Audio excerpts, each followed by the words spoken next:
Corruption में मुलविस अफराद के लिए सजाए मौत का बिल पार्लियामेंट में लाने का फैसला किया गया है। हैरानकुन तौर पर हुकूमत की बजाय JUI ने मुल्क में करप्शन करने वाले अफराद को सजाए मौत देने का मुजवजा बिल तैयार कर लिया है, जो कौमी असम्बली के आइंदा इजलास में पेश किया जाएगा।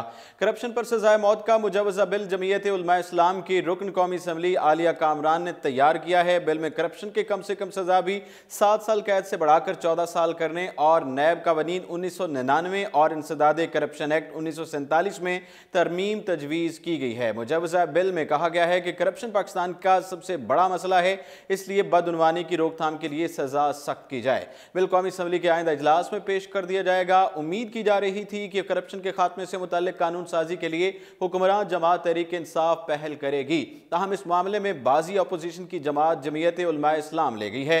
दूसरी जानिब अवाम ने भी इस हवाले से अपनी राय का इजहार करते हुए कहा है कि यकीनी तौर पर पाकिस्तान को तबाह करने वाले करप्शन के नासूर को काबू में करने के लिए अब सख्त इकदाम उठाना होंगे। अगर चीन की तर्ज पर पाकिस्तान में करप्शन करने पर फांसी की सजा दी जाती है तो यह एक मुस्बत इकदाम होगा। फिल वक्त इतना ही और आप देखते रहिए उर्दू पॉइंट।